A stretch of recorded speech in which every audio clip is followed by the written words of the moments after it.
Bonjour, bonjour à tous et bienvenue à notre deuxième rendez-vous dans le cadre de la Journée européenne des droits en santé, donc co-organisée, comme on vous l'a dit hier, par France Assos Santé Martinique. Donc on retrouve Suzy qui coordonne la délégation Martinique. Bonjour Suzy. Bonjour à tous, bonjour Johanna, bienvenue. Voilà, donc comme hier, elle s'est chargée de recueillir vos questions. Donc n'hésitez pas à les poser dans le chat et puis elle va les recueillir et les poser à l'oral tout au long des différentes interventions. Donc on accueille pour le thème d'aujourd'hui sur les droits des aidants familiaux différents professionnels, mais aussi des usagers. Alors, je vous demande d'accueillir donc Ludovic Beaune, qui est avocat donc au barreau de Paris et qui est surtout écoutant à la ligne Santé Info Droit, qui est gérée par France Assos Santé. Bonjour Ludovic. Bonjour à tous. Voilà. Donc ensuite, nous accueillons Madame Véronique Pamphile, qui est la présidente de l'association de la Maison des aidants familiaux en Martinique. Bonjour, bienvenue. Merci à vous d'être présente. Et puis enfin, nous accueillons Monsieur Adrien Ibéron, qui est le directeur des soins de la clinique de Choisy au Gosier, en Guadeloupe, bien évidemment. Bonjour à vous. Donc, sans plus tarder, on va commencer notre webconférence. Je suis toujours à l'animation, Johanna Thomas, je suis la coordinatrice régionale de France Assos Santé, Guadeloupe, Saint-Martin, Saint-Barthélemy. Alors, aujourd'hui, un programme aussi assez riche, centré sur le droit des aidants familiaux. C'était une question qui nous tenait particulièrement à cœur parce que nos associations membres, tout autant au niveau de la Guadeloupe qu'au niveau de la Martinique, nous interpellent régulièrement sur les difficultés que rencontrent les aidants pour accompagner leurs proches malades. Donc, on a souhaité véritablement organiser un temps consacré à cette question-là. Donc, Ludovic Beaune va prendre la parole justement pour nous éclairer sur les différents droits que peuvent bénéficier les aidants. N'hésitez pas à vous poser vos questions. Vas-y, Ludovic, tu as la main. Merci, Johanna. Donc, je vais partager sur l'écran un petit diaporama qui arrive, qui doit être là. Vous le voyez, vous me le confirmez? Ça arrive, voilà. On le voit. Vous le voyez, parfait. Donc, effectivement, je vais intervenir en ma qualité plutôt d'écoutant de Santé Info Droit. Santé Info Droit qui est une ligne pour poser toute question juridique et sociale liée à la santé, qui est ouverte de 8h à midi tous les jours de la semaine et même jusqu'à 14h les mardis et jeudis. À vos heures, étant précisé, aux heures des Antilles. 8h midi, si tu veux. Ouais, 8h midi, puis 14h, c'est ça. Voilà, 14h jusqu'à 14h les mardis et jeudis. Alors, on peut y poser toute question juridique et sociale liée à la santé. On peut aussi poser des questions également par écrit sur le site de France Assos Santé. Je pense qu'on vous donnera les références à tout moment si nécessaire. Donc, moi, je me base un petit peu sur la documentation de France Assos Santé, mais qui n'a pas, comme son nom l'indique, on est plus sur le sanitaire, eu vocation à traiter de toute la situation des aidants. Et France Assos Santé m'a aidé sur l'aspect congé des aidants, mais le reste, j'ai dû le chercher un peu par moi-même dans les textes. Donc, c'est pas que nous sommes spécialistes des aidants, mais on essaie de vous faire une présentation d'une situation qui est assez vaste et qui concerne plusieurs cas de figure et situations, qui est un petit peu complexe dans son éventail. mais plus simple au cas par situation sans doute. Donc voilà, première diapo, France Asso Santé. Alors le droit des aidants, c'est notre sujet. Si vous me confirmez que les diapos se diffusent, hein, c'est bon, oui, oui, je crois. Parfaitement. 11 millions d'aidants familiaux en France, c'est quand même beaucoup. En 2030, on estime qu'un actif sur 4 sera aidant, que 57% des aidants sont des femmes, que 81% des aidants ont moins de 65 ans quand même, 61% des aidants sont des actifs, et surtout 54% ignorent leur statut. Et les difficultés qu'ils rencontrent, ils les mettent en avant, c'est surtout le manque de temps, la fatigue physique et la complexité des démarches administratives. Et je peux comprendre, puisque c'est relativement complexe, comme je vous le disais. Alors, c'est quoi les aidants? Alors, on va s'attacher évidemment ici aux aidants non professionnels, évidemment. Donc, ce qu'on retrouve sous les vocables aidant naturel, aidant familial ou proche aidant, selon les textes, selon les situations. À l'inverse, de l'autre côté, ce qu'on n'étudiera pas, évidemment, c'est les professionnels ou les personnes agréées, les aidants professionnels, ou voire les accueillants familiaux, qui doivent être agréés. Mais les aidants professionnels, d'ailleurs, recoupent plusieurs professions, y compris dans le domaine, bien évidemment, à titre principal de la santé, les professionnels de santé. Alors, l'aidant, c'est qui? Alors, il y a plusieurs définitions dans les textes juridiques en France, mais ça ne va pas nous aider parce que ça parle selon les situations. Donc, la définition qu'on peut retenir, c'est celle qui a été donnée à titre européen. C'est une personne non professionnelle qui vient en aide à titre principal à une personne dépendante de son entourage pour les activités de la vie quotidienne. Bon, évidemment, une personne dépendante, c'est l'élément clé. Donc, Charte européenne de l'aidant familial, c'est cette définition. Alors, c'est quoi les activités de la vie quotidienne? C'est indicatif dans la charte. Je cite un nursing, soins, accompagnement à l'éducation, à la vie sociale, démarches administratives, coordination, vigilance, soutien psychologique, communication, activités domestiques. Voilà. Alors, peut-être quand il y a un aidant, il y a forcément une personne aidée. Alors, une personne en situation de handicap, ça on l'entend, mais il n'y a pas que ces situations. Une personne malade, qu'elle soit adulte ou enfant ou mineur, une personne en fin de vie, une personne âgée dépendante. Voilà les situations des aidés qu'on peut identifier.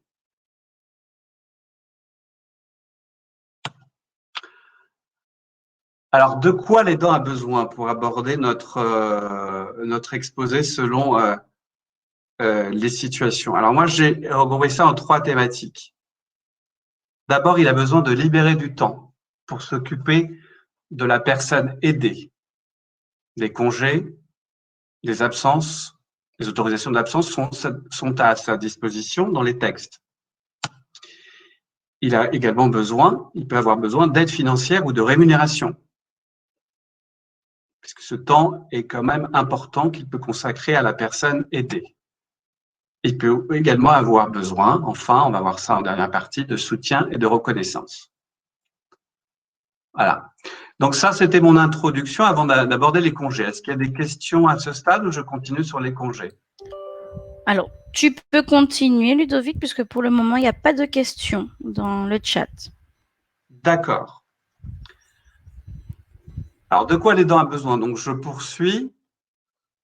Il a besoin de libérer du temps pour s'occuper de la personne aidée. Donc, il a besoin, le cas échéant, de demander ou de prendre un congé ou une autorisation d'absence. Alors, qu'est-ce qui existe dans les textes à cet égard? Alors, bien évidemment, celui qui va nous parler le plus, le congé de proche aidant. Déjà, le terme est utilisé clairement dans le texte, ça c'est le code du travail. Le congé de proche aidant, ça c'est pour les salariés. Pour les fonctionnaires, on parlera de mise en disponibilité pour ce motif. Alors, les conditions, c'est pour un aidant qui est conjoint, concubin ou partenaire de PACS, un parent dans le sens ascendant, ou des enfants, ou une personne ayant des liens étroits et apportant une aide régulière pour les actes de la vie quotidienne. Donc c'est ça l'aidant. Pour pouvoir bénéficier du congé de proche aidant, il faut être cet aidant-là. Il faut être le conjoint, le concubin, le partenaire de Pacs, l'un ou l'autre des parents, un enfant de la personne aidée. Ou même, encore une fois, ça a été élargi récemment à toute personne ayant des liens étroits et apportant une aide régulière pour les actes de la vie quotidienne. Donc, ces personnes-là peuvent faire valoir leur qualité d'aidant pour bénéficier, dans le droit du travail, de la fonction publique, d'un congé de proche aidant.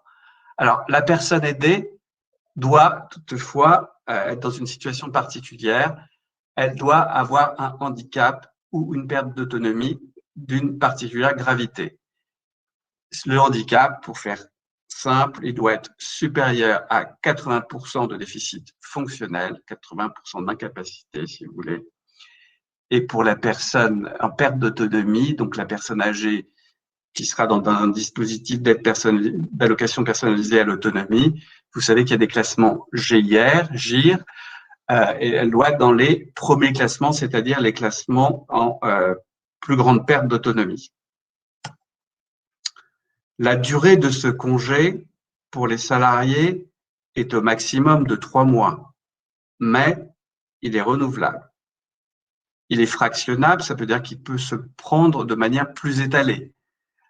Le fonctionnaire, ce congé peut aller jusqu'à 3 ans. Alors, ça veut dire quoi ce congé? Ça veut dire que l'employeur, il est de plein droit. L'employeur ne peut pas le refuser. En tout cas, dans le droit du travail, c'est marqué clairement, ne peut pas le refuser. Dans la fonction publique, il y aura toujours la contrainte des nécessités du service dont on pourra discuter à l'administration. Mais la règle, c'est que ce congé est de droit. En revanche, il n'est pas rémunéré par l'employeur, sauf accord particulier, sauf convention collective particulièrement favorable, mais il n'est pas rémunéré dans la loi par l'employeur. Simplement, il est donné la possibilité aux salariés de s'absenter jusqu'à 3 mois. Le contrat de travail est suspendu pendant ce temps et il retrouve son poste à l'issue du congé qu'il a pris dans la durée déterminée, au maximum de 3 mois, comme je vous l'ai dit, et le cas échéant, toutefois renouvelable. Alors, il n'y a pas de rémunération légale, sauf qu'il existe des aides. L'allocation journalière de proche aidant, on la verra dans la deuxième partie, sur les allocations, sur les aides. Voilà, donc on peut solliciter une aide. J'espère que c'est clair. On va continuer sur les 2 autres congés qui se rapprochent de ces situations. Alors, je ne vous donnerai pas toutes les conditions, je ne vous dirai pas comment on formule la demande. En général, c'est une lettre qui est remise à l'employeur. Il y a des justificatifs qui peuvent être sollicités, notamment médicaux. Le cas échéant, je vous invite, puisque là, sur ce dispositif, les congés, les autorisations d'absence, il existe une fiche de Santé Info Droit. Santé Info Droit, donc, je vous l'ai dit tout à l'heure, qui est un service d'écoute juridique et sociale de France Asso Santé, mais qui diffuse aussi sur le site de France Asso Santé de très nombreuses fiches pratiques, environ 70, beaucoup sur le droit des malades, puisque c'est l'essentiel l'origine, l'essentiel de l'activité de Santé Info Droit, mais c'est aussi sur le droit du travail. Et dans ce cadre, vous avez une fiche qui s'appelle la fiche D5, D.5, qu'on trouve sur le site, qui s'appelle « Accompagner une personne malade ou en situation de handicap, les dispositifs prévus par le droit du travail ». Donc là, vous aurez l'ensemble, sous forme de tableau, des pièces requises, des conditions, des durées, vous aurez tous les détails sur ces congés, les détails nécessaires. Donc je continue. Après le congé de proche aidant, qui va concerner des aidants qui s'occupent d'une personne handicapée d'une particulière gravité ou en perte d'autonomie grave, on va trouver le congé de solidarité familiale, qui va s'adresser, enfin pour faire court, à les situations de fin de vie de la personne aidée. Alors, pour la qualité d'aidant, qui peut en bénéficier? Quel aidant a droit à ce congé? Quel aidant salarié a droit à ce congé? ça va être l'ascendant, donc le parent, le descendant, l'enfant, le frère, la sœur, toute personne vivant au domicile du salarié ou du fonctionnaire, également les fonctionnaires sont concernés, ou désigner personne de confiance. C'est intéressant, récemment, la personne de confiance si elle a été désignée comme telle, a la qualité d'aidant au sens du droit du travail, du droit de la fonction publique, pour bénéficier du congé de solidarité familiale. La personne aidée, elle doit être dans une situation particulière. Donc là, on retrouve les termes qu'on retrouve également dans les situations de fin de vie, dans le droit des malades, mais donc la personne aidée est un proche gravement malade et dont le pronostic vital est en jeu ou est en phase avancée ou terminale d'une affection grave et incurable. La durée de ce congé est de 3 mois, qui sont renouvelables, qui est fractionnable. Donc, on n'est pas obligé de le prendre en entier, on peut le prendre en demi-journée, c'est ce que ça veut dire. Possibilité de maintenir une activité à temps partiel pendant le même temps. Toujours comme le précédent congé, il n'y a pas de rémunération prévue dans la loi, sauf s'il y avait une convention collective plus favorable, sauf une allocation spéciale qui peut être sollicitée, on le verra. Donc, elle n'est pas versée évidemment par l'employeur, elle est versée par la solidarité nationale de manière générale. On va voir quels organismes, entre la CAF, en passant par la MDPH en amont, ou la sécurité sociale peuvent verser ces aides. Le troisième congé va s'adresser aux parents d'enfants handicapés ou atteints d'une maladie d'une particulière gravité. Alors, l'aidant, dans ce cas-là, est un parent salarié ou demandeur d'emploi. C'est intéressant parce que le demandeur d'emploi, pendant ce temps-là, va pouvoir se mettre en vacances de ses obligations de recherche auprès de Pôle emploi et, le cas échéant, bénéficier à l'inverse des allocations de Pôle emploi, de l'allocation dont on va parler aussi tout à l'heure. Alors, cet aidant est un parent, qu'il soit salarié, demandant d'emploi ou agent titulaire ou non titulaire ou même un stagiaire de la fonction publique. La personne aidée, donc, est un enfant à charge de ce parent de moins de 20 ans, lequel enfant est victime d'un accident grave, d'une maladie ou d'un handicap qui nécessite la présence obligatoire d'un adulte à ses côtés. La durée de ce congé est de 310 jours, ça correspond à 14 mois, c'est un durée maximum, hein, je précise, par enfant et par maladie, accident ou handicap, utilisable dans la limite de 3 ans. Donc, ils peuvent être étalés sur 3 ans, ces 14 mois. Toutefois, ils sont renouvelables et le congé est renouvelable, ou les 310 jours sont renouvelables selon situation médicale, selon conditions médicales. Pareillement, comme avant, pas de rémunération à la charge de l'employeur, sauf accord particulier, sauf à bénéficier auprès des organismes qu'on abordera tout à l'heure de l'allocation journalière de présence parentale ou de l'allocation d'éducation de l'enfant handicapé. Il faut que je regarde mon chronomètre, n'oubliez pas de me le préciser. Il me reste combien de temps? Oui, ne t'inquiète pas, on veille. Alors, du coup, Ludovic, je profite de ce petit temps. Il y a eu quand même quelques questions après coup. Donc, il y a une question à laquelle tu as déjà répondu. François demandait si le congé était rémunéré, mais tu as déjà répondu. Par contre, Michel demandait s'il existe un document justifiant de son rôle d'aidant et si oui, vers qui se tourner, qui le délivre en fait. Non, alors pour les congés, il faut justifier de sa qualité de proche. D'accord. De proche.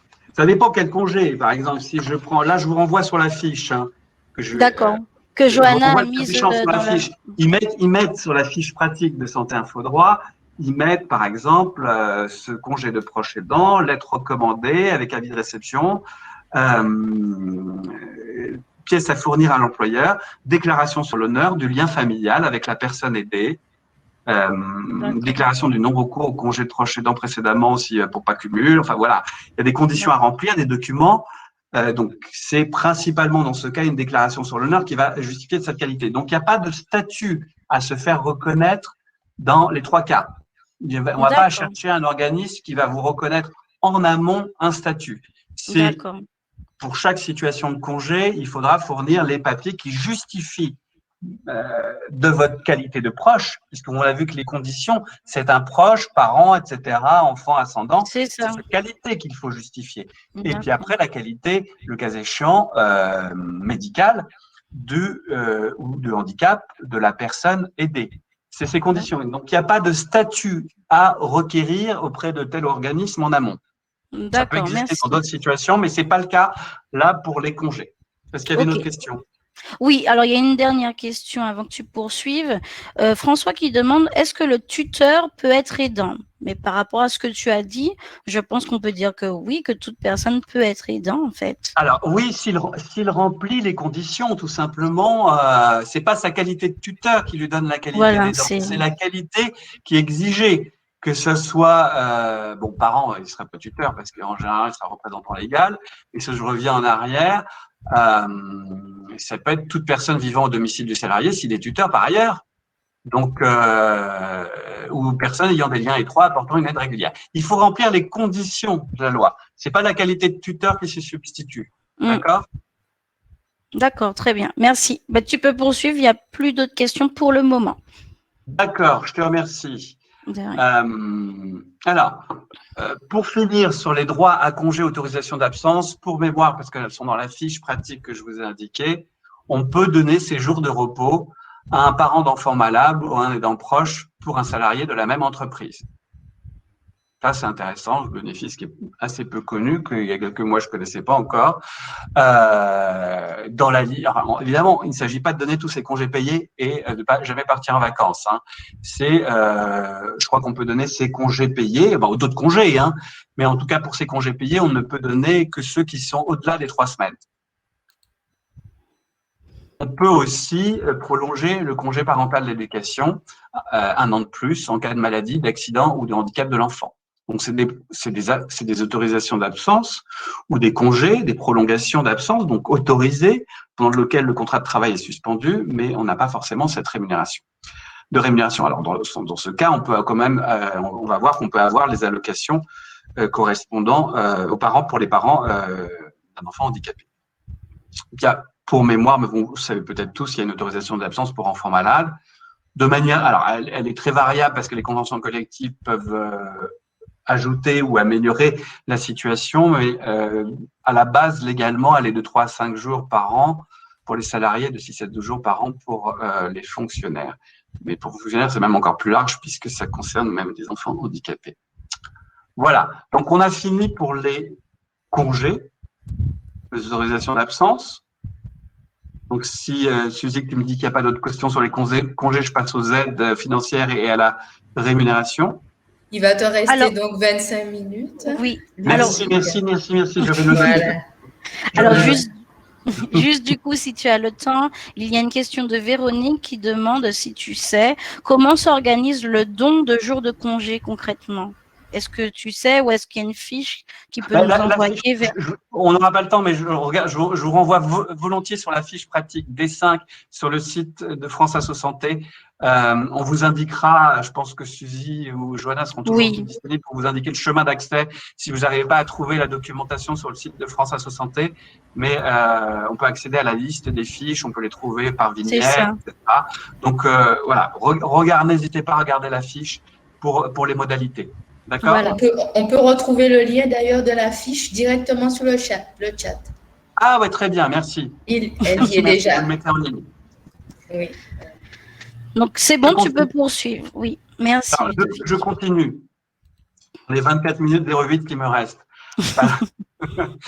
Alors, comment rémunérer un aidant? Comment avoir des aides? Alors, la rémunération, évidemment, par les revenus personnels de l'aidé. Si ce sont ses revenus personnels, des ressources propres qu'il a, Je ne parle pas des aides qu'il a. Hein. Des aides, on va parler s'il a des aides. Il a une certaine restriction dans leur utilisation. Mais pour ses ressources propres, qu'elles soient des pensions de retraite, s'il est âgé, ou des revenus d'activité, ou des revenus de compensation, d'activité sans doute pas, parce que si une personne aidée, elle sera sans doute pas en activité, ou des ressources, des revenus fonciers, par exemple, il peut tout à fait salarier la personne qu'il souhaite. Mais non, ça, il y a une liberté à cet égard. On peut salarier son petit-fils, ses enfants, son voisin, sa voisine, son amant, sa maîtresse, si vous voulez. C'est pas interdit par la loi. Ça, c'est la liberté du travail. Mais il n'y aura pas d'aide particulière, ce qu'il faut savoir. Donc, l'aidant, dans ce cas-là, est salarié de l'aider.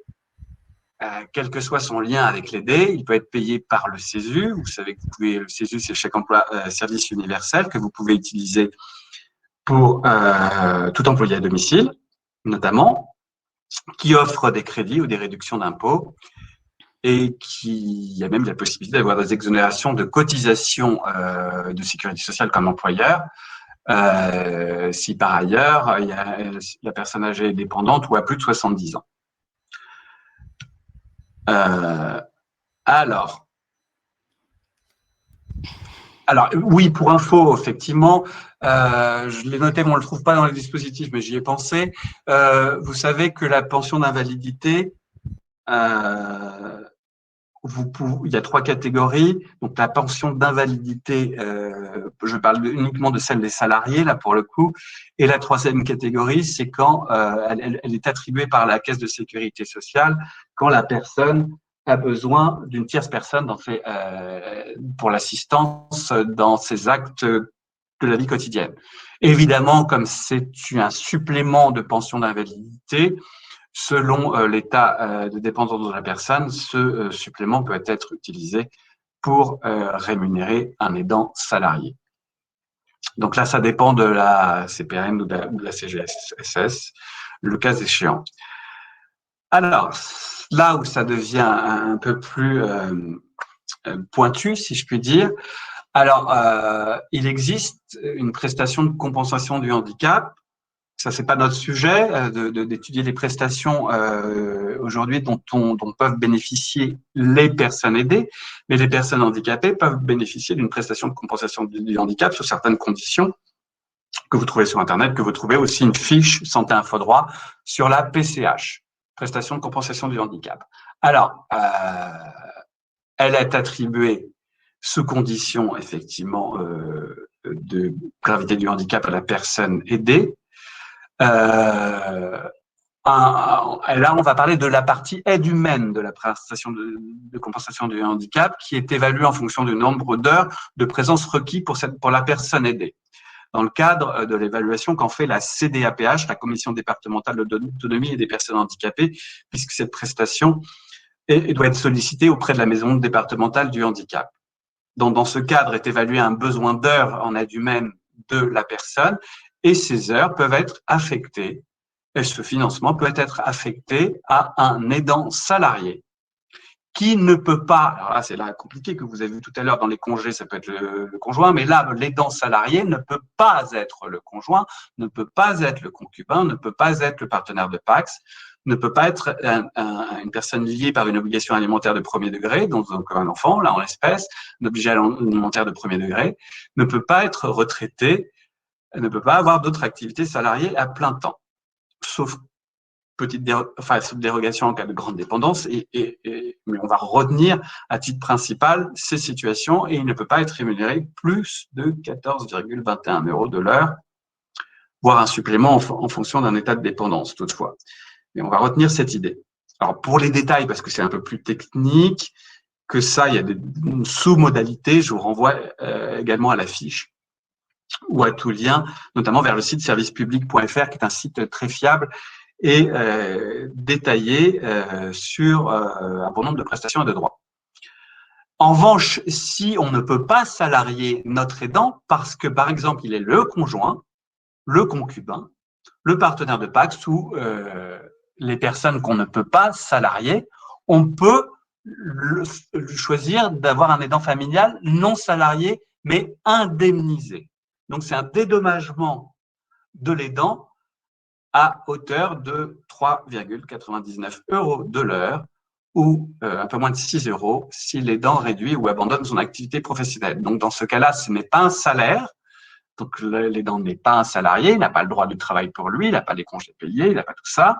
Il est indemnisé par la personne aidée par l'utilisation de la PCH, prestation de compensation du handicap, et il déclare, le cas échéant, ses revenus qui ne sont pas des salaires, mais des bénéfices non commerciaux, pour le détail. Il y a aussi des forfaits, au-delà de cette rémunération horaire, ou de ce dédommagement horaire pour les personnes en situation de surdité ou non-voyantes, qui sont des forfaits en euros.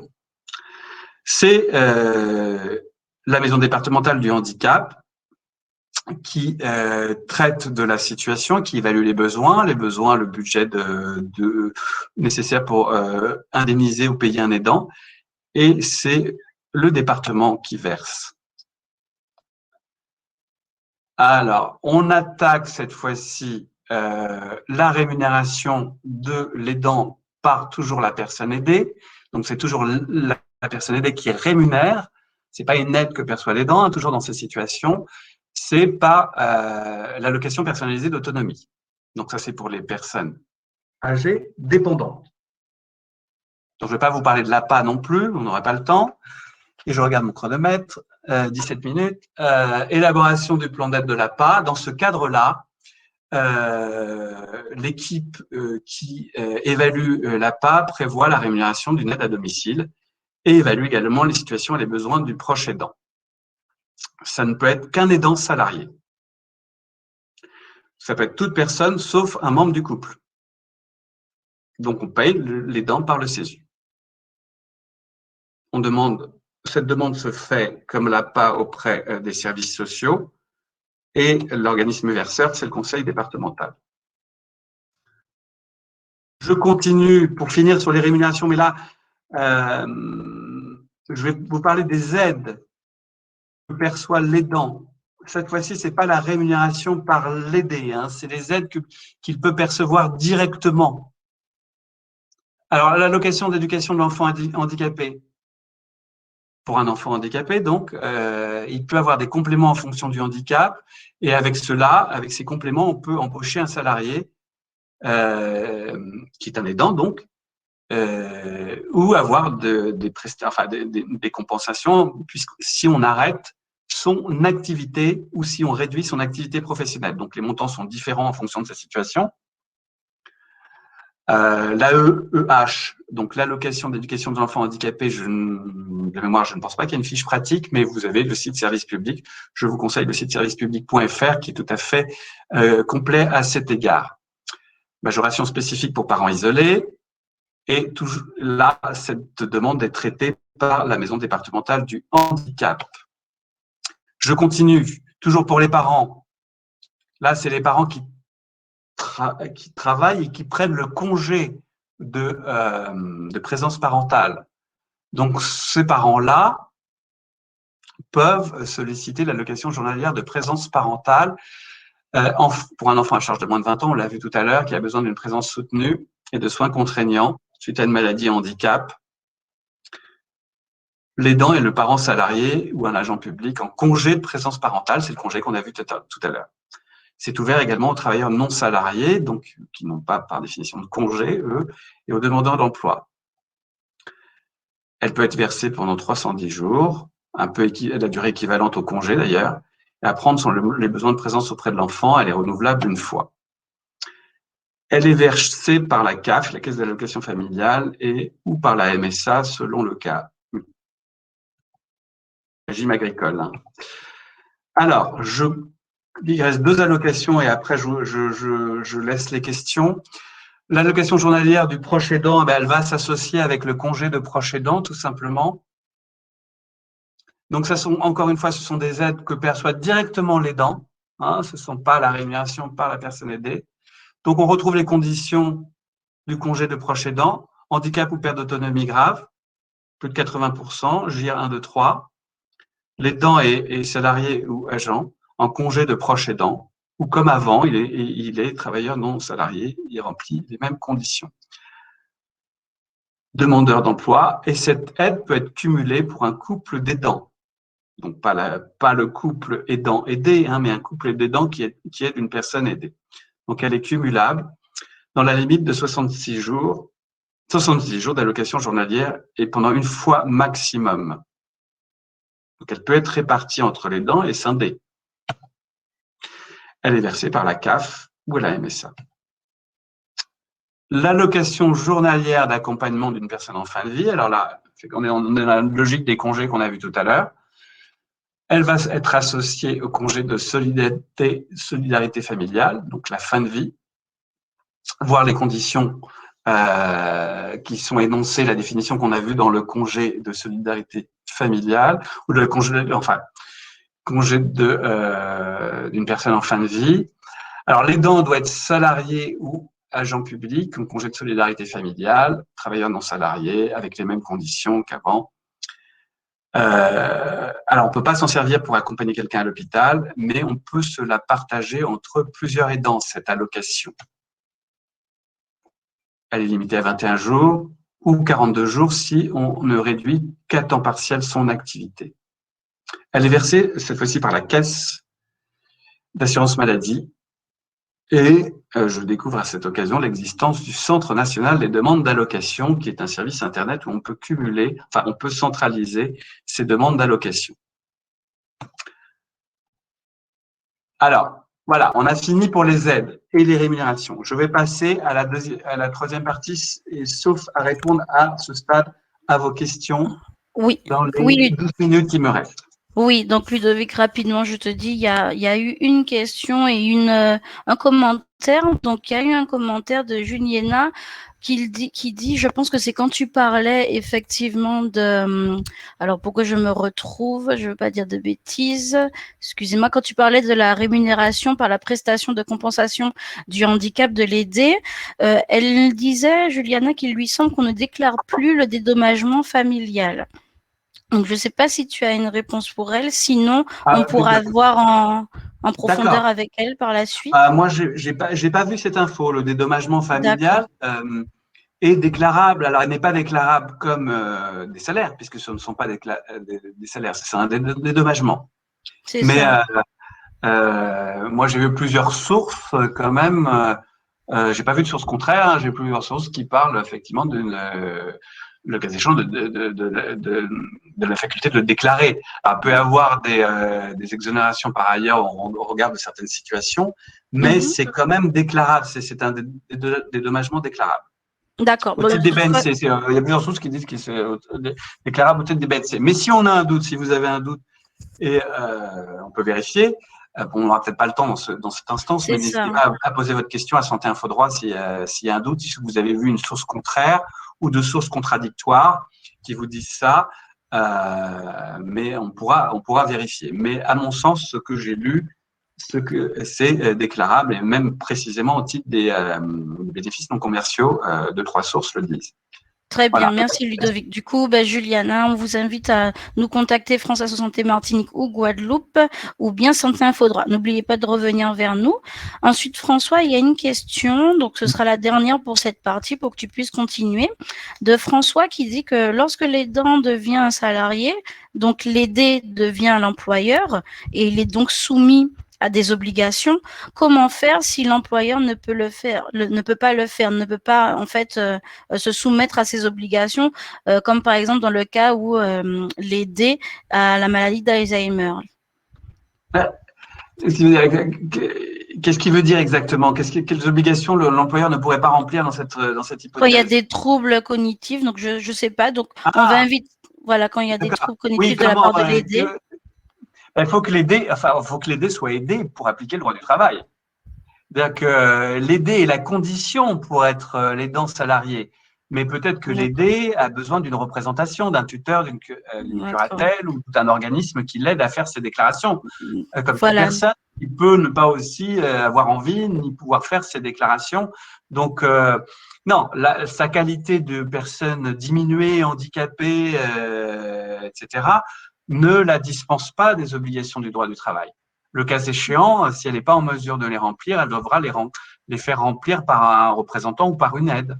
D'accord, très bien. Mais effectivement, l'aidant salarié a le droit du travail pour lui. Donc, il a les conditions de la rémunération, des congés, etc., les jours fériés, le supplément de salaire pour travail le 1er mai, pour samedi prochain, par exemple. Donc, voilà. Donc, tout ça s'applique. Il n'y a pas de dérogation à cet égard. Très bien, merci Ludovic.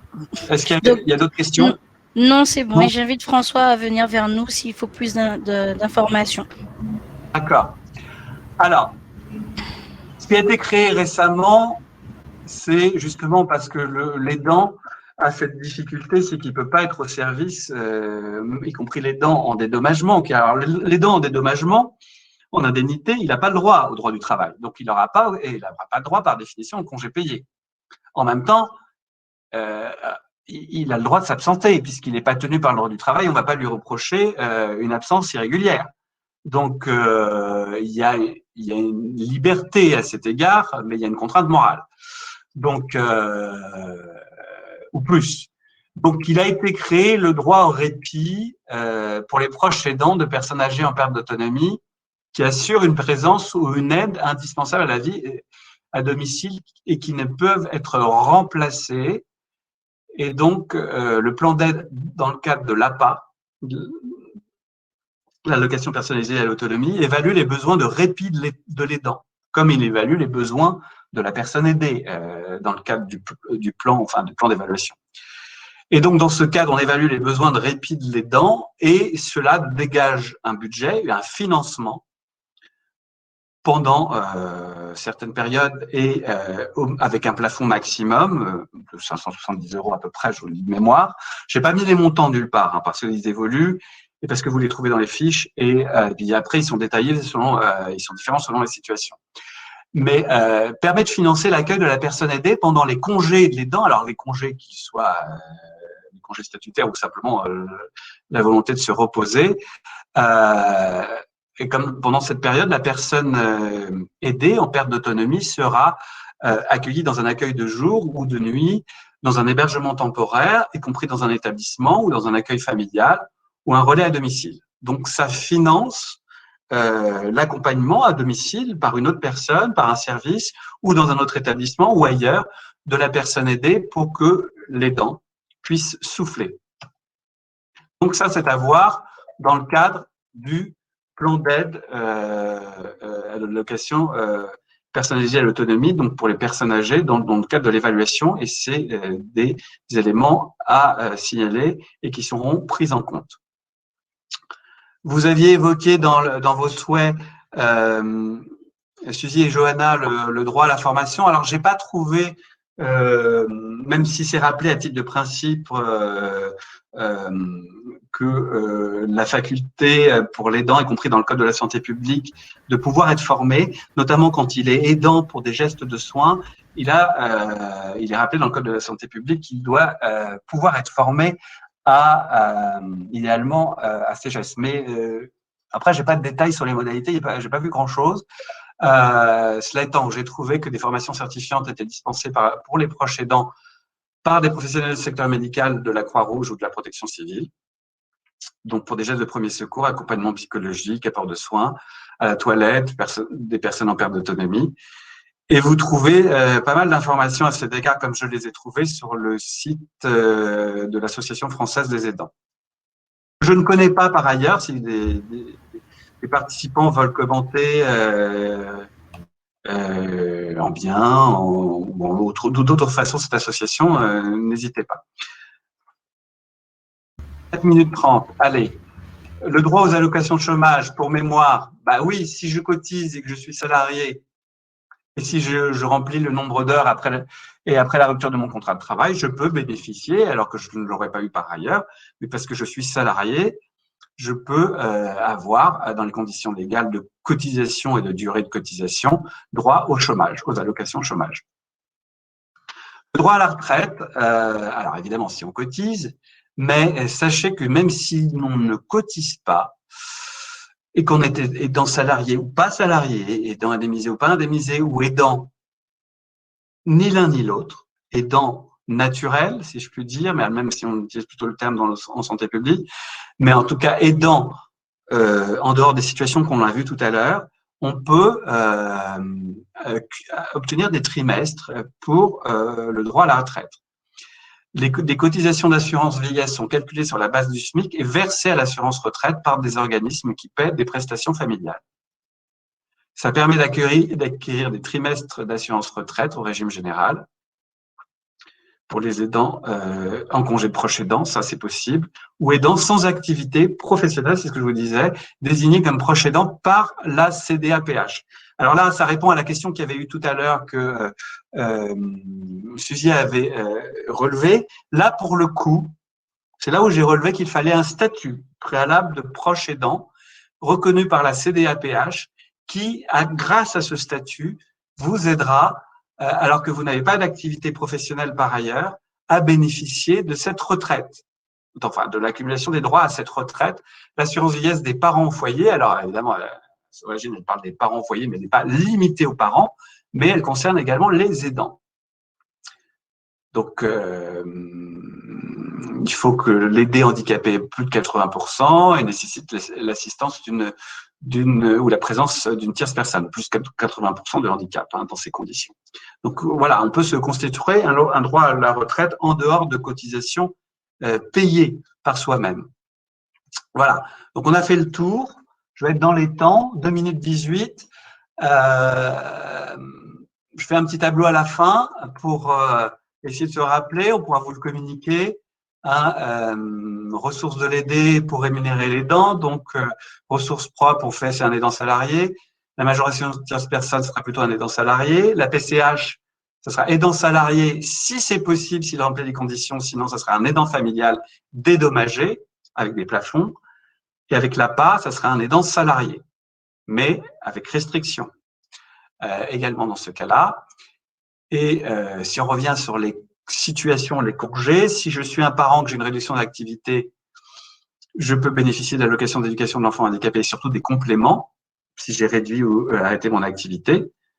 Je peux aussi en bénéficier d'ailleurs en congé de présence parentale si j'ai dépassé la durée de l'indemnité de l'allocation journalière de présence parentale.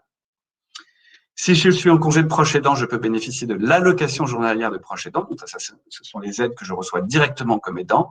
Et enfin, si je suis en congé de solidarité familiale, je peux bénéficier de l'allocation journalière d'accompagnement d'une personne en fin de vie. Voilà, c'est terminé. C'est extraordinaire. Il reste 1 minute. Moi, j'ai rien eu à faire. J'ai pas eu à te rappeler à l'ordre. C'est super. Bravo. Voilà. Alors, vous avez le numéro de compte info droit qui s'affiche en ligne et je reste à votre disposition. Et votre écoute pour la suite. Oui, alors si Johanna permet, j'ai une question pour toi, Ludovic, de la part de Evelyne, qui dit que concernant le droit aux allocations chômage, si je ne me trompe pas, parce qu'elle n'a pas précisé, mais du coup, elle a posé la question pendant que tu parlais de cela. Elle dit, OK, très bien pour l'information, mais qu'en est-il lorsque ce sont les fonctionnaires en cas de rupture de contrat? Est-ce que c'est toujours possible de bénéficier de l'allocation chômage, même pour les fonctionnaires? Alors, on est dans l'hypothèse où le fonctionnaire aura une mise en disponibilité assez longue, c'est-à-dire il sera plus dans son administration, avec l'autorisation d'exercer. Pardon, ça c'est le minuteur, je suis dans les temps. Donc non, si le fonctionnaire est bénéficie d'une disponibilité assez longue. Vous savez qu'il y a des disponibilités, moi, il me semble, après je ne suis pas spécialiste de la fonction publique, mais je crois qu'il y a des disponibilités qui peuvent atteindre 5 ans et qui peuvent peut-être être renouvelables. Dans ce cas-là, on peut exercer une activité. Il y a des activités qui sont autorisées, qui ne sont pas interdites, et on peut activer salarié. Et si pendant cette activité de salarié, on constitue des droits, on les a constitués de manière autonome. Donc, le cas échéant, on pourrait percevoir des indemnités chômage, d'autant plus qu'en disponibilité, un fonctionnaire ne reçoit aucune rémunération de son administration. Donc, je ne vois pas de difficulté dans ces conditions à acquérir des droits au chômage et à les liquider, c'est-à-dire à en demander le versement le cas échéant. D'accord. Merci Ludovic. Une dernière Non, c'est bon. Pas une dernière question. Donc, c'est vrai qu'il y a une question, mais on va répondre directement à la personne où on l'invite, donc c'est Jean-Camille, à contacter Santé Info Droit pour sa question bien spécifique. Merci beaucoup, Ludovic. Pardon, tu m'avais envoyé 3-4 questions aussi en amont. Est-ce que tu veux, on a le temps ou pas? Non, malheureusement, on n'a pas le temps. Le temps, il file super vite. Mais néanmoins, on va orienter les personnes vers Santé Info Droit pour qu'elles puissent poser tranquillement leurs questions et avoir aussi tranquillement les réponses avec les détails. En tout cas, merci beaucoup. Il y a un panel d'aide qui existe, Ludovic, et tu as su nous présenter ça, nous exposer ça le plus accessiblement possible. Et merci. Alors, le deuxième temps fort, et le dernier temps fort d'ailleurs, de notre webinaire va être consacré justement au rôle de l'aidant dans le parcours de soins de la personne aidée. Ça aussi, c'était quelque chose qui nous tenait vraiment à cœur parce que vous savez que France Assos Santé est directement concernée et impliquée dans le système de santé et en particulier la place des usagers dans le système de santé. C'est la raison pour laquelle je vais rapidement donner la parole donc à Véronique Pamphile. Donc je rappelle qu'elle est la présidente de l'association La Maison des Aidants familiaux en Martinique, qui va nous donner justement son témoignage sur ce rôle dans le cadre du parcours de soins. Et puis, Adrien Ibéron viendra en sa qualité de directeur des soins de la clinique du Gosier, venir donner son approche professionnelle de santé sur cette question du rôle de l'aidant. Voilà, c'est à vous. Merci. Bien. Bonjour. Vous m'entendez bien là? Ça va? Oui. Très bien. Oui, très bien, merci. Alors, oui, je suis la Benjamine d'une famille de 5 enfants.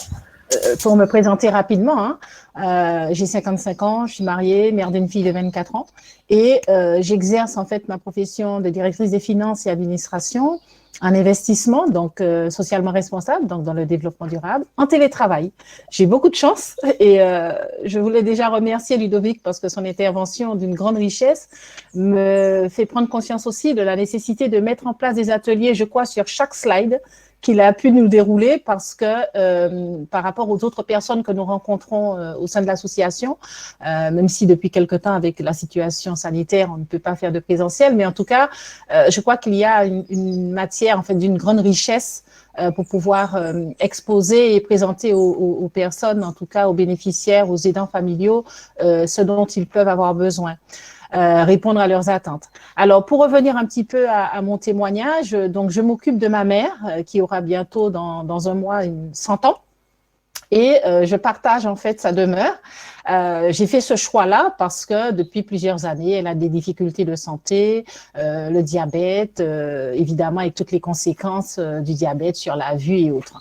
Et c'est ma qualité en fait d'aidante dont j'ai pris conscience il n'y a pas si tellement longtemps que ça, il y a à peu près 3-4 ans, qui m'a amené aujourd'hui avec un groupe de personnes également aidants familiaux, à créer cette association, une jeune association Maison des aidants familiaux en Martinique.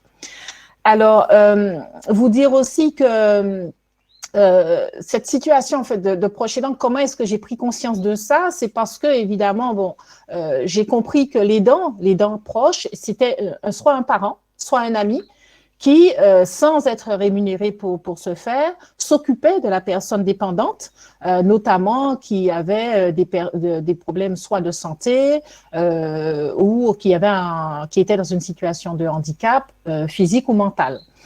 Donc j'ai pris conscience moi-même de mon rôle d'aidante parce que je m'occupais en fait d'une tante qui a dû être hospitalisée et aujourd'hui est décédée, maintenant ça fait 2 ans, alors que je m'occupais également d'un oncle, mais je ne réalisais pas que j'étais aidante. Voilà, c'est quand je me suis occupée de ma tante que j'ai pris conscience de ça et c'est de là que nous avons lancé ce programme d'accompagnement pour les aidants.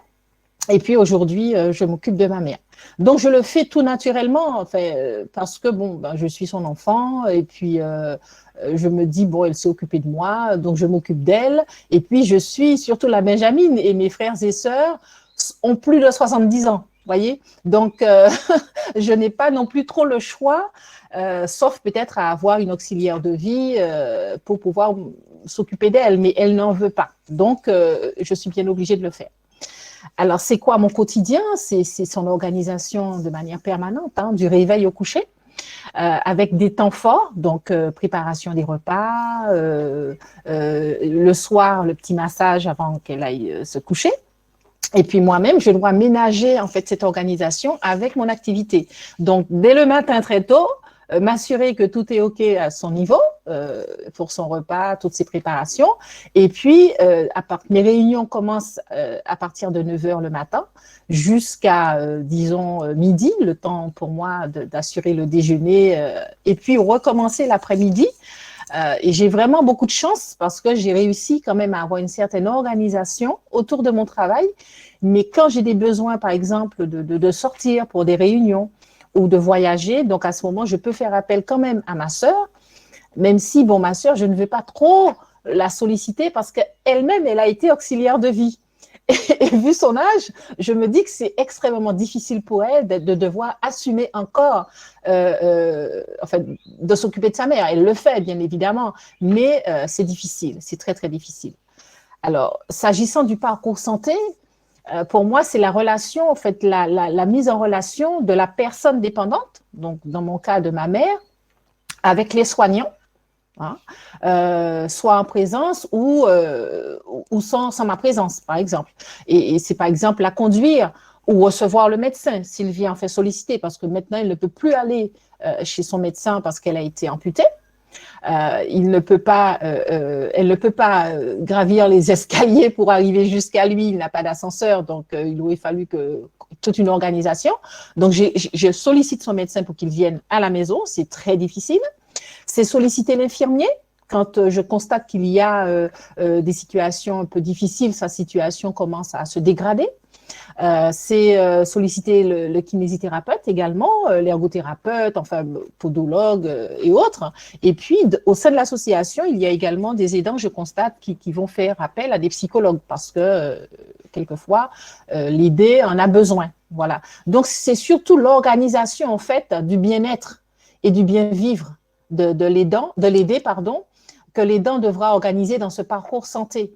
Et puis, c'est également aussi le fait de beaucoup surveiller et d'échanger avec elle, parce que je crois que la personne dépendante a aussi besoin de ce dialogue permanent, et très souvent, alors si ce sont des personnes âgées, surtout dans nos territoires, en Martinique singulièrement avec ce vieillissement accéléré de la population, on se rend bien compte que nous avons beaucoup de personnes âgées qui vivent seules, mais aussi quelquefois, j'ai pu voir des personnes âgées qui vivent seules avec une personne handicapée, en situation de handicap, qui est leur enfant ou leur sœur ou leur époux, enfin, ou un frère. Et je me rends compte que la situation est vraiment très critique parce que ces personnes qui sont déjà des personnes âgées, qui sont en fait des aidants, ont besoin d'être aidées. Et la situation devient extrêmement complexe. Donc, au sein de l'association, on se rend compte de cette difficulté-là qui se pose et on se demande comment est-ce qu'on va pouvoir faire face à la situation, si ce n'est que peut-être former davantage d'auxiliaires de vie et vraiment diffuser largement cette sensibilisation et ces informations sur l'aide aux aidants. Voilà. Qu'est-ce que je pourrais vous dire d'autre? C'est qu'effectivement, je suis pleinement impliquée dans mon rôle. Hein. Pour moi, c'est un rôle d'aidant. Parce que, par exemple, quand je dois la conduire, hier, nous étions à l'hôpital, je n'ai pas utilisé de taxi ni d'ambulance. Je préfère l'emmener parce que c'est encore un temps que je passe avec elle. Ça lui fait plaisir. Ça lui permet également d'activer sa mémoire parce que, par exemple, elle voit les nouvelles infrastructures et elle se souvient de son passé, de ce qu'il y avait là ou pas, et elle me pose des questions. Donc, nous discutons sur la vie courante du pays. Et puis, quelquefois, je fais d'autres chemins avec elle. Comme ça, au moins, elle voit d'autres endroits que de rester à la maison. Et si elle était avec l'ambulancier ou le taxi, je pense que, bon, voilà, elle serait dans un cadre bien précis. Il n'y a pas de discussion quand elle est dans la salle d'attente. Quand elle est sur la route, il va pas lui raconter pourquoi la route est cassée, pourquoi il y a eu, vous voyez. Donc, en fait, c'est une façon pour moi de garder ce contact permanent avec elle pour l'obliger un petit peu à réfléchir et à ne pas sombrer peut-être dans la maladie d'Alzheimer, par exemple, parce qu'il y a la perte de mémoire avec son âge, voilà. Et puis elle-même, elle raconte des anecdotes Et moi, je pense que c'est ce qui est surtout important, de maintenir la personne en vie, pas que physiquement, mais aussi mentalement, parce qu'elle-même, ça lui permet d'être toujours au combat, en fait, pour sa vie, pour sa santé, la plupart du temps. Aujourd'hui, qu'elle est en situation de handicap, ça lui permet justement de se dire non, ben, je peux faire moi-même. Et là, par exemple, aujourd'hui que je suis avec vous, je lui ai dit, bon, là, j'ai cette webinaire, donc je ne pourrai pas, elle ne pourra pas me voir toute la journée. Il y a des temps de repos que je fais, par exemple, à 10h30, à 11h30. Là, je ne l'ai pas fait. Et elle m'a dit, écoute, tu me fais ma mise en place. Donc, je lui ai tout préparé pour son repas et elle va faire la cuisine toute seule aujourd'hui. Et ça, c'est des choses que j'ai pu organiser avec elle et ça me rend un peu fière quand même de cette situation parce que je me dis que si on ne le fait pas, la personne sombre en fait. Elle attend toujours qu'on l'aide. Quelquefois, il le faut. Il le faut parce que la personne est vraiment dans une situation critique. Mais dès lors que la personne peut encore faire des choses, bah, il faut le faire. Il faut l'aider à le faire. Parce que quelquefois, on se culpabilise. J'ai connu ça. J'ai eu des moments comme ça où je me suis culpabilisée. Je me disais, ah ben non, si quelqu'un vient et on la voit faire le balai, par exemple, la personne va me critiquer. Mais après, j'ai compris que non. Mais non, justement, il faut qu'elle le fasse parce que ça la garde en vie. Et puis, intellectuellement, elle réfléchit. Et c'est ça qui est, je crois, le plus important. Voilà, c'est vraiment ça qui est important. Et puis, de maintenir ce dialogue important aussi avec le personnel soignant. Sur son état, sur l'évolution de son état, s'inquiéter, de se poser des questions, s'assurer de si on a les bons gestes, par exemple. Ce qui me manque aussi, c'est d'avoir une formation sur les postures, et ça, on va l'organiser avec l'association des aidants. C'est vraiment ça, en fait. Moi, je crois qu'il est important de pouvoir être là, à l'écoute, observer, ne pas trop déranger, parce que les personnes âgées, notamment, je me rends compte, parce que j'ai eu ma tante et mon oncle également, ont besoin d'avoir ces temps pour eux, ce moment de répit aussi de nous, parce que si on est trop à les solliciter ou à les surveiller, je pense que ça les agace. Je pense vraiment que ça les agace. Donc, il faut être le bon relais. Il faut être à l'écoute. Il faut, voilà, il faut être là. Et puis, on a également la lourde tâche administrative à assumer. Et ça, c'est vraiment la croix et la bannière. Je réalise l'importance du volet administratif. Et d'ailleurs, au sein de l'association, nous avons envisagé également des ateliers administration et e-administration pour soutenir nos camarades, nos aidants qui sont membres de l'association. Voilà ce que je peux déjà vous dire. Et puis, si vous avez des questions, voilà, je pourrais répondre. Ben, merci Véronique, merci beaucoup pour cette intervention. Donc, il n'y a pas de questions dans le chat, mais il y a plutôt des commentaires, des réactions. Hein. Donc, en général, ben, les personnes te remercient de cette intervention qui a été d'une bonne qualité humaine, très émouvante et très intéressante. Et félicitations aussi pour ton parcours, notamment par rapport à ton organisation professionnelle et personnelle, hein, par rapport à ta qualité d'aidante familiale. Par contre, il y a quelqu'un qui dit au-delà du rôle de l'aidant, c'est une réflexion globale sur la place que l'on veut bien donner aussi à nos aidés et au sein de notre société. Puis la personne dit très bon webinaire, tout à fait. Alors, je ne sais pas si nous autres... C'est vrai. C'est une réflexion, je crois, effectivement globale. Il y a des réflexions qui sont menées avec le schéma de gérontologie ou autre. Il y a la conférence des financeurs, aujourd'hui en Martinique, l'ARS, Conseil général, État. Bon, il y a des réflexions, il y a des enquêtes en cours, parce qu'il manque de données, en fait. Je réalise qu'il manque de données. Et puis, il y a aussi le fait que dans les services, parce que aussi il y a des agents qui sont en souffrance, j'imagine, où ils ne sont pas suffisamment nombreux pour gérer des dossiers. Nous devons faire face à des situations assez complexes quelquefois.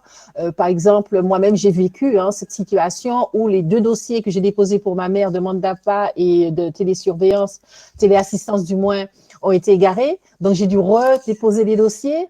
Et je me dis que si moi, je n'étais pas habituée à la gestion administrative, j'aurais abandonné. Comme beaucoup d'autres personnes me disent qu'ils abandonnent parce qu'ils n'en peuvent plus. Et il faut les soutenir dans ces démarches-là. Et c'est vrai que la réflexion doit être beaucoup plus globale pour que nous puissions prendre en compte nos personnes vieillissantes, mais aussi nos personnes en situation de handicap.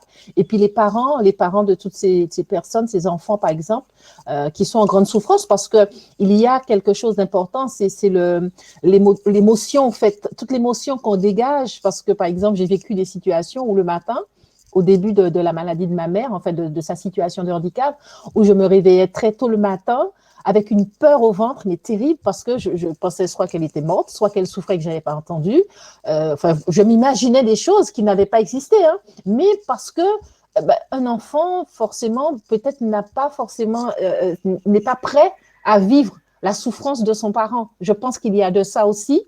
Et puis, un parent qui est dans une situation, comme je l'ai eu dans le cas au sein de l'association, un parent a du mal aussi à vivre le handicap de son enfant, par exemple, ou de son époux. Voilà. Donc, c'est vrai que c'est des situations extrêmement compliquées. Je crois que l'aide, par exemple, d'une thérapeute, d'une psychothérapeute, nous avons une thérapeute qui va faire des cafés des aidants avec nous, des ateliers justement pour libérer la parole. Parce que nous avons eu des situations où quelquefois les gens pleuraient et il faut vraiment des espaces pour ça, et nous avons prévu un espace zen pour que les personnes puissent être massées, se détendre en attendant d'avoir justement d'organiser des temps de répit. Comment faire pour organiser ces temps de répit? Quel partenariat avec des services d'aide à la personne pour relayer quand les personnes viennent dans l'association, peut-être en atelier ou simplement pour avoir un long week-end. Et vraiment, notre objectif, c'est de pouvoir accueillir et l'aidant et l'aider et nous occuper des deux à la fois. Donc, c'est une ambition, une grande ambition, mais en même temps, je pense qu'il y a la hauteur de l'enjeu. Et puis, il y a d'autres associations qui œuvrent. Donc, pour nous aussi, c'est comment on va se mettre en relation avec les autres associations à l'occasion peut-être de la Journée internationale des aidants. Enfin, je ne sais pas comment on va faire une sorte de colloque, quelque chose comme ça, pour que nous puissions poser les problèmes et trouver des solutions, formaliser des process, parce que ça aussi, ça manque.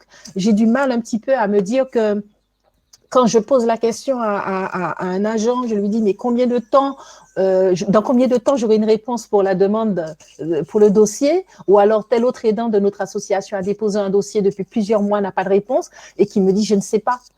J'ai du mal à l'accepter. Et je crois que toute personne en situation de détresse comme ça a du mal à l'accepter. On a envie de savoir où on va, parce qu'avec la personne aidée, on ne sait pas où on est. On ne sait pas où on va. On est au jour le jour, en fait. On est au quotidien, parce qu'on peut se réveiller le matin et puis la personne n'est plus là. Donc, on essaye de faire au mieux, on essaye de faire le plus possible pour aider la personne. Donc, on a envie d'être aidé à notre tour aussi. Voilà. Alors, Madame Pamphile, justement, je voulais avoir un petit peu votre sentiment dans le cadre du parcours de soins de votre maman, comment le dialogue s'instaure avec les professionnels. Alors, vous avez dit, en effet, vous êtes comme un relais pour solliciter les professionnels à son chevet. Mais finalement, comment vous ressentez qu'ils vous impliquent ou qu'ils vous informent sur l'état de santé? Comment vous percevez ça, en fait?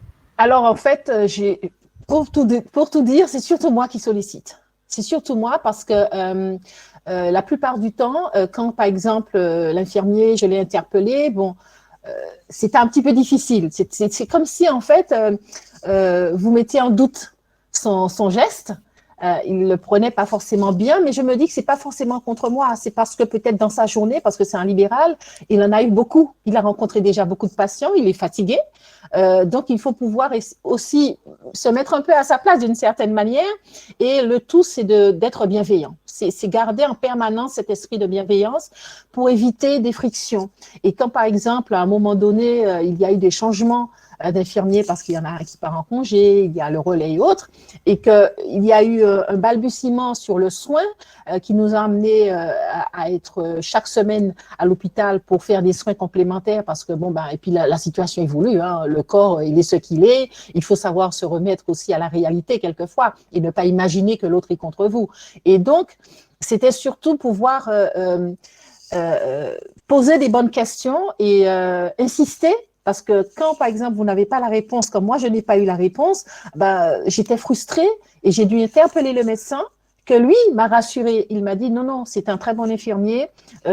Écoute, je vais lui parler et puis on va remettre les choses. Par exemple, là, récemment, elle a eu un dérèglement de son diabète qui fait qu'aujourd'hui, on ne peut pas faire d'autres interventions ni en dentisterie ou autre.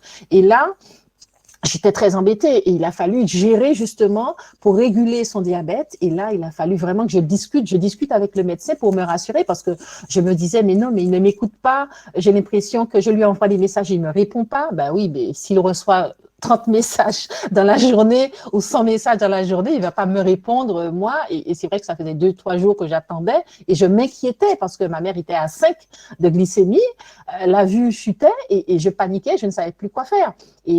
Soit le SAMU, elle ne veut pas aller à l'hôpital, donc qu'est-ce que je fais? Et pour moi, c'était l'infirmier parce que je ne voulais pas déranger le médecin. Et finalement, je me suis dit non, je vais retourner vers le médecin. Et puis, l'infirmier, ainsi de suite. Et puis, voilà. Par exemple, pour le kiné, c'est pareil. J'échange avec lui. Je lui dis, bon, voilà, comment est-ce que vous trouvez, parce qu'elle a été amputée, donc comment est-ce que vous trouvez sa jambe? Comment est-ce que ça évolue? L'autre jambe, c'est douloureux. Qu'est-ce qu'il faut faire? Comment est-ce qu'il faut masser les deux? Parce que lui, il masque un. Donc, je suis obligée de lui dire, mais attendez, il faut masser les deux jambes parce qu'elle a mal aux deux jambes. Et il faut être là, en fait. Et c'est ça, le parcours pour moi. C'est en permanence être en échange avec eux. Parce que eux, ils ont leurs problématiques et moi, j'ai ma problématique. Donc, il faut que je trouve le juste milieu entre les deux pour que tout le monde se sente bien parce qu'il ne faut surtout pas de friction. Je crois qu'avec le personnel soignant, il ne faut vraiment pas de friction. Il faut que ça soit fluide. Et c'est pour ça que l'aidant, je crois, a besoin de ce moment de répit, avoir quelqu'un avec qui parler. Parce que si on ne le fait pas, on prend pour soi, en fait. On croit que l'autre est contre nous ou on imagine que l'autre ne veut pas faire. Et puis après, ça peut vite déraper. Ça peut vite déraper. Et le tout doit être fait pour l'aider, pas pour nous. On est juste là pour le soutenir et faire le lien, en fait, entre les deux. Faciliter, nous sommes des facilitateurs. Donc, et même maintenant, nous sommes des facilitateurs dans une tâche tellement ardue que nous avons besoin de ce moment de répit-là et pour pouvoir faciliter les choses et être mieux, être bien nous-mêmes. Merci en tout cas, merci pour ce témoignage. Une toute dernière question, mais avec une réponse très courte. Est-ce que vous êtes la personne de confiance de votre mère?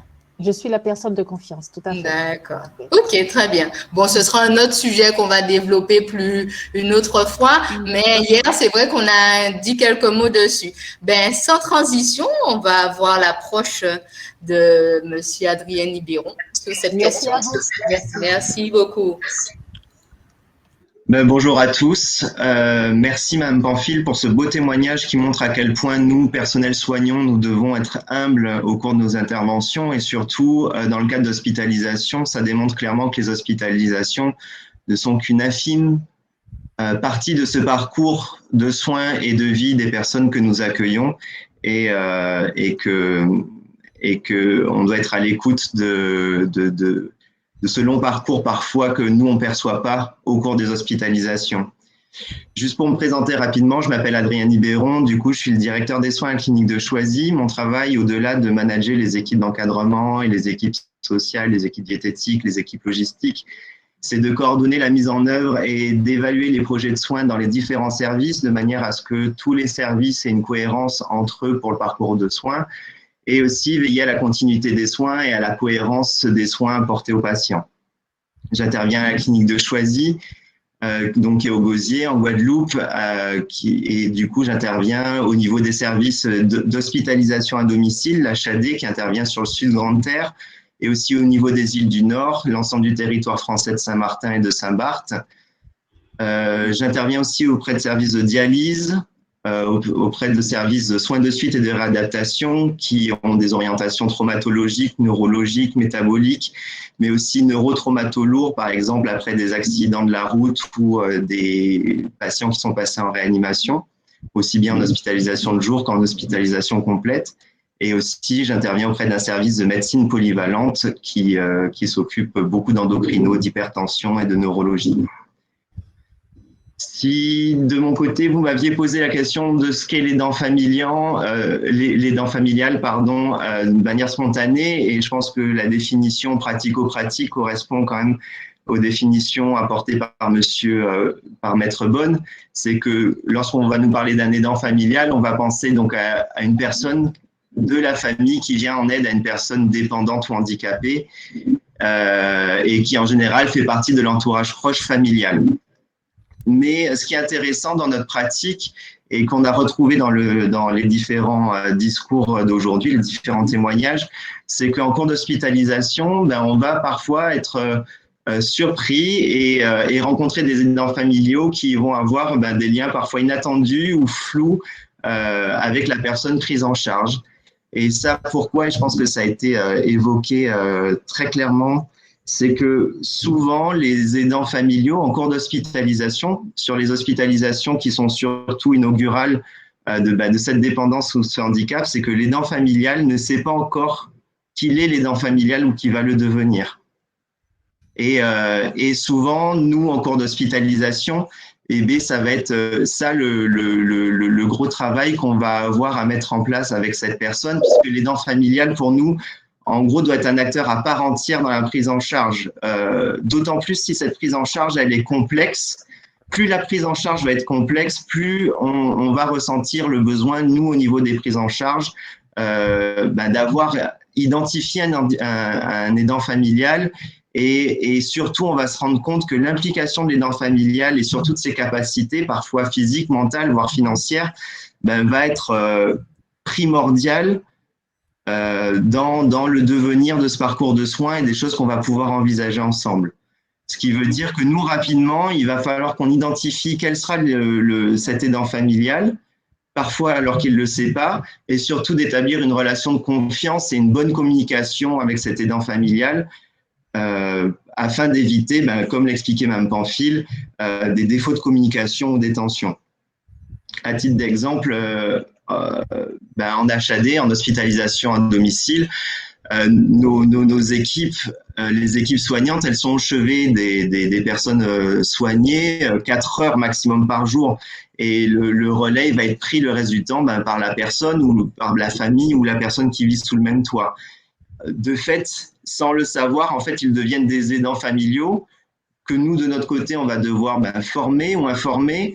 On va devoir les accompagner sur les surveillances à mettre en place. On va devoir les informer ou les former sur les alertes qu'ils vont devoir donner,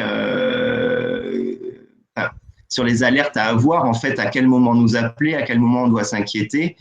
Et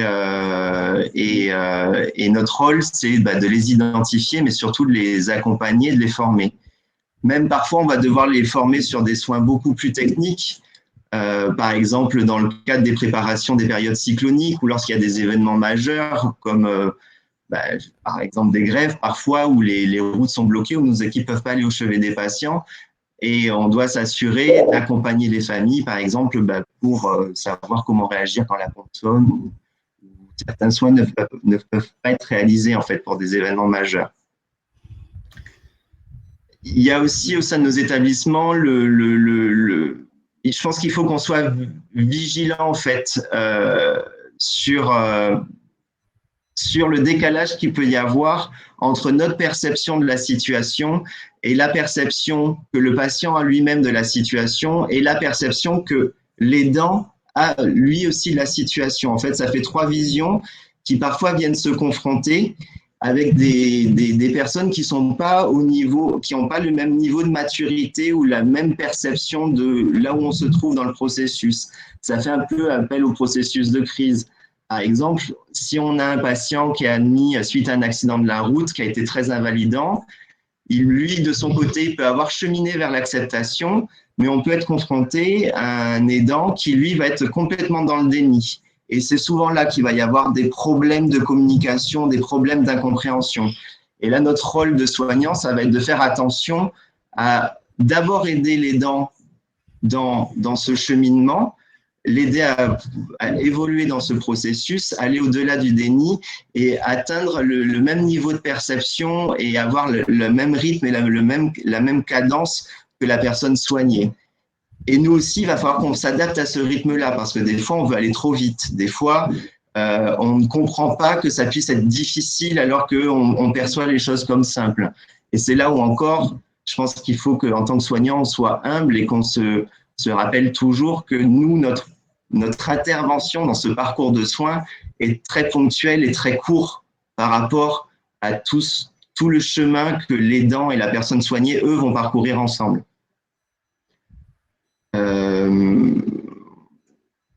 Des fois, ces difficultés de compréhension aussi, je pense qu'elles sont liées à la suprématie qu'on a au sein de nos établissements de la personne de confiance.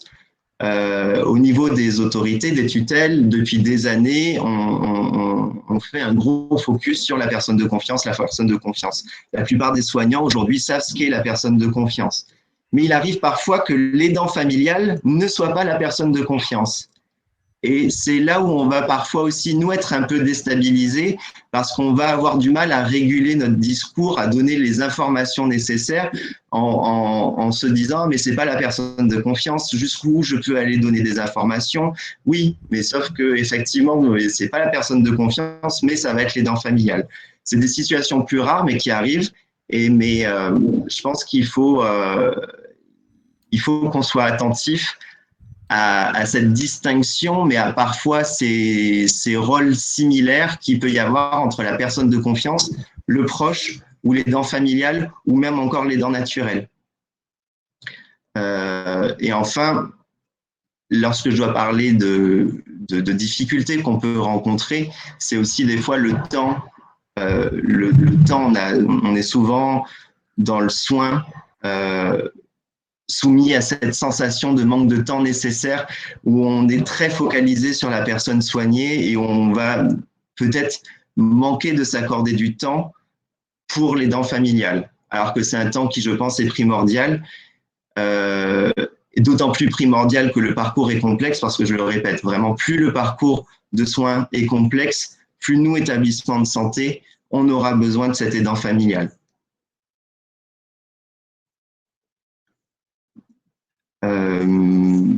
Pour continuer mon témoignage, je pense que je pourrais peut-être parler des collaborations qu'on peut mettre en place assez facilement avec ces aidants familiaux auprès de la personne aidée. J'essaie de réfléchir, voir déjà ce qu'il existait au sein de mon établissement. Dans la plupart des services, voire tous, que ce soit les médecins, les infirmières, les cadres, on se donne le temps d'avoir des entretiens dédiés pour parler du devenir de la personne soignée.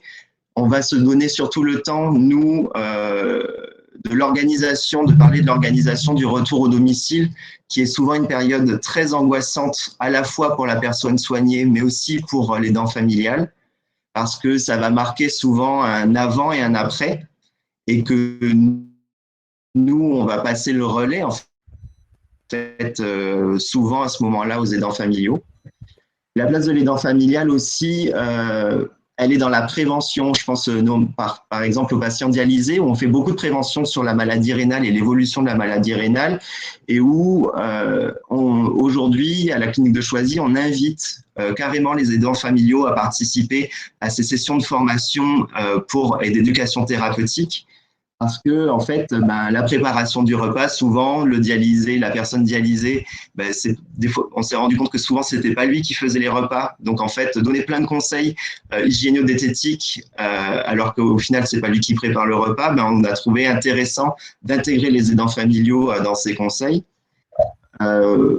Les collaborations avec les aidants familiaux, là, pour tous les services, et je pense notamment au service social de l'établissement, où l'ensemble des équipes d'assistantes sociales ont vraiment besoin de ces aidants familiaux pour réaliser en commun et ensemble l'ensemble des démarches sociales, parce que le temps social est très long, il est même souvent plus long que le temps de soins. D'autres exemples de collaboration, c'est en HAD, par exemple, en hospitalisation à domicile, pareil, lorsqu'une diététicienne passe au chevet de la personne dépendante, par exemple, tous les conseils d'élaboration des repas, elle les donne à l'aidant familial ou aux personnes, en tout cas, qui vivent sous le même toit. Et voilà. Enfin, pour réfléchir, la question qui m'avait été posée, c'était quels seraient les enjeux, les perspectives de la prise en compte de l'aidant dans le parcours de santé de la personne aidée. Moi, ma réponse, c'est déjà que de manière globale, on réfléchisse à, oui, la primauté de cette personne de confiance, mais surtout réfléchir à, au-delà de la personne de confiance, qui est l'aidant familial ou qui est l'aidant principal, ou même parfois qui sont les aidants principaux, parce qu'il y a aussi ces situations, on a plusieurs aidants, et du coup, ça fait plusieurs interlocuteurs auxquels on doit vraiment consacrer du temps. Et enfin, c'est s'efforcer de démocratiser, on s'est efforcé de démocratiser les patients experts dans nos établissements, mais je pense que la réflexion, et j'ai vu des initiatives dans certains établissements que j'aimerais mettre en place à la clinique de Choisy, c'est la mise en place d'aidants experts. clairement, où je pense que les échanges entre aidants en cours d'hospitalisation peuvent être un véritable bénéfice. Notamment, l'exemple, c'est en hospitalisation à domicile, où on pourrait peut-être créer sans prendre la place des associations, hein, ou même en collaboration avec les associations, mais on pourrait en fait inviter des aidants experts des aidants experts pour accompagner ces aidants de fait ou ces aidants qui s'ignorent, ces aidants familiaux qui s'ignorent dans les différentes démarches qu'ils sont en train démarches, mais aussi épreuves qu'ils sont en train de traverser en lien avec les hospitalisations souvent inattendues et souvent qui sont le marqueur d'un changement de vie et d'un changement de dépendance. Voilà, j'espère que j'ai pu vous aider un petit peu sur la vision qu'on pouvait avoir au sein des établissements et surtout, vraiment comme l'a souligné Mme Pamphile, ce qui est important de se dire, c'est qu'il n'y a pas de dichotomie, il n'y a pas de conflit à avoir entre les soignants et les aidants. Parfois, c'est un problème de communication, un problème de temps, un problème de rythme, mais l'idée, c'est qu'on a tous vraiment la volonté de tout mettre en œuvre pour la personne soignée, et je pense que là-dessus, nos buts, ils sont communs. Merci beaucoup, en effet. Et c'est ce qu'on a constaté autant du côté des aidants qu'autant du côté des professionnels, qu'il y a une réelle volonté de dialogue qui s'instaure, mais c'est vrai que la question du temps et du timing ne coïncide pas toujours. Et c'est la raison pour laquelle on a voulu que vous soyez tous les deux là pour porter ces témoignages. Et on sent bien qu'il y a une volonté commune. Et c'est ce qu'on a voulu faire partager aux personnes qui participent à ce webinaire. Donc, merci beaucoup pour ça. Suzy, peut-être, ou oui, j'ai vu Madame Pamphile. Oui, alors je me permets juste avant, excusez-moi Madame Pamphile, il y a des réactions par rapport à l'intervention de Monsieur Niperon qui étaient très intéressantes. Donc il y a Jocelyne qui dit qu'en effet la question du retour au domicile et de cette préparation est très très importante et qu'il faut continuer à s'axer dessus. Ensuite il y a Isabelle qui vous dit que l'idée des aidants experts est très intéressante pour fluidifier les échanges avec les services de soins à domicile, notamment l'hospitalisation à domicile, les SIAD, etc. Et que c'est vraiment une question à creuser. Et, je pense que ça va se faire naturellement aussi de la part des professionnels de santé en lien vraiment avec les aidants familiaux. C'est pas une idée de moi, par contre, vraiment, faut rendre à César ce qui est à César. Oui. C'est pas une idée de moi, c'est une expérience que j'ai retrouvée. C'est une expérience que j'ai retrouvée d'une HAD mise en place en 2020 sur le territoire parisien et que j'ai vraiment, pareil, apprécié. D'accord. Eh ben oui, donc c'est à creuser, tout à fait. Ben merci en tout cas pour cette expérience, enfin le partage. Madame Pamphile. Justement, c'est là-dessus que je voulais réagir parce que, alors sur les 2 points, sur le retour à domicile, parce qu'effectivement, le retour à domicile, c'est extrêmement lourd en fait à gérer parce que quand, par exemple, la personne revient d'une hospitalisation et est devenue handicapée, comme ça a été mon cas, il faut préparer la maison, en fait. Il faut préparer la maison pour accueillir la personne parce qu'il faut tout modifier, la salle de bain, les entrées de porte, enfin et autres. Et les demandes qui peuvent être formulées tardent à arriver. On n'a pas forcément les réponses sur les moyens, en fait, qui sont mis à disposition pour faire les travaux. Alors déjà, c'est la croix et la bannière pour trouver l'entrepreneur. Mais ensuite, il faut les moyens. Donc, c'est vrai que, heureusement, j'ai beaucoup de chance parce que j'ai pu avoir mes économies. Donc, j'ai fait tous les travaux pour accueillir ma mère. Mais je rencontre quand même des personnes qui sont en grande difficulté parce qu'ils n'arrivent pas à faire les travaux, ni à trouver l'entrepreneur. Ils n'arrivent pas à faire les travaux parce qu'ils n'ont pas forcément les moyens financiers pour faire les travaux d'adaptation de l'habitation pour la personne en situation de handicap qui revient à la maison. Et c'est une angoisse supplémentaire. Et je voulais également réagir sur une deuxième chose, sur la notion d'expert et d'aidant expert. Justement, au sein de notre association, nous avons eu cette réflexion parce que nous nous sommes un peu constitués comme une sorte de centre de ressourcement et nous voulons mener ce genre de réflexion et nous nous sommes dit que ça pourrait être intéressant d'aller au domicile de l'aider pour assister l'aidant, regarder tout ce qu'elle fait pour pouvoir établir une fiche, dérouler un petit peu de son parcours, parce que demain, quand l'aidant il décède, l'aidant, quelquefois, soit il travaille, donc il revient dans ses activités, mais quelquefois, il ne travaille pas. Et il a besoin, justement, d'exister quand même, parce que c'est un vide brusquement, brutal.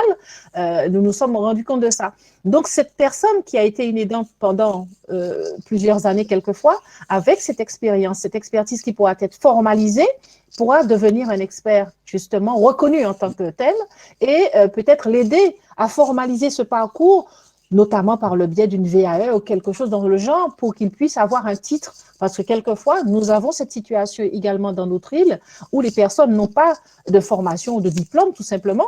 Et pourquoi ne pas devenir des tuteurs pour accompagner les personnes qui se retrouvent dans cette situation et qui deviendront de fait, parce que nous sommes une société vieillissante. Donc, développer un petit peu ce réseau Antilles, Guyane, Caraïbes et même Afrique, nous avons imaginé, puisque bon, ben, j'ai des attaches là-bas, mais parce que justement, nous avons une façon d'approcher, d'aborder un petit peu cette problématique-là, culturellement, déjà dans un premier temps, mais aussi parce que la société nous l'impose. Et je crois que cette notion d'aidant expert, c'est extrêmement important. Il faudra creuser là-dessus et aboutir à quelque chose de pertinent, je crois.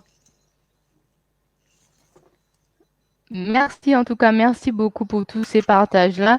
Et ça nous conforte dans l'idée que vraiment, il faut multiplier ce genre d'informations, tant pour informer la population, mais aussi pour qu'il y ait des regards croisés comme ça entre usagers et professionnels.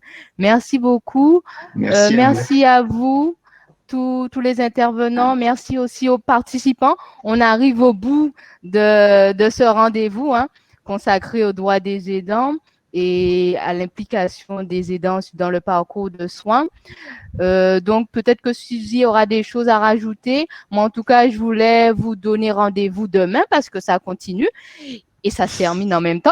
Demain, donc, pour notre 3e et dernier rendez-vous, toujours sur la question des aidants, mais cette fois-ci, on va vous présenter des actions concrètes qui se passent sur le territoire. On a déjà eu un petit aperçu avec l'association de Madame Pamphile, mais il y aura d'autres associations.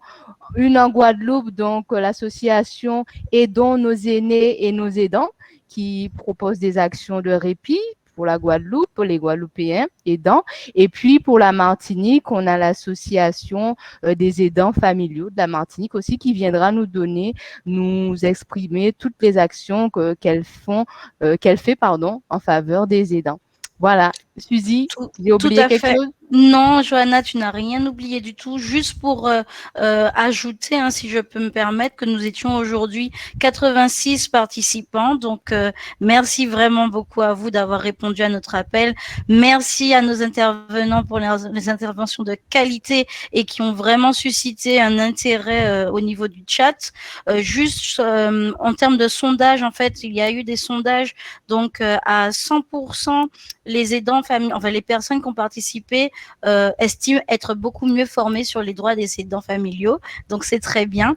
Et 67% des participants étaient des aidants familiaux. Donc, voilà, juste pour donner un peu de données. Donc, on fait revenir nos intervenants l'année prochaine? L'année prochaine ou dans quelques mois, dans quelques mois. Voilà, merci pour ce bel échange. Vraiment, j'ai beaucoup appris également. Et merci à Ludovic et à Adrien. Adrien, je suis particulièrement intéressée pour l'expérience qui a déjà été réalisée sur les aidants experts. Oui. J'aimerais avoir des éléments Voilà, très bien. Entre la Guadeloupe et la Martinique. Du réseautage. Exactement. Le réseau se met en place. Merci beaucoup. Merci. Bravo pour ta santé. Merci beaucoup. Rendez-vous demain. Bonne fin de journée. Bonne journée. Au revoir. Merci, au revoir. Au revoir. Alors, je termine. Alors, je sais pas comment je me déconnecte, je sais pas où. Vous pouvez juste fermer, voilà, la fenêtre. Voilà. Et pour répondre aux gens qui posent la question, oui, vous allez recevoir le replay dans quelques minutes normalement pour tous ceux qui étaient inscrits. Voilà. Ok. Et puis les PowerPoint aussi.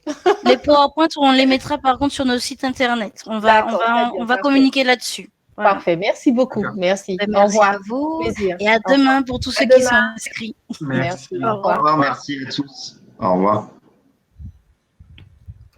Cette fois-ci, j'arrête. Et le replay comprend le chat aussi ou pas? Non, par contre, non, je ne crois pas qu'il y aura le chat. Parce que j'ai mis la petite correction dans le chat sur les impôts.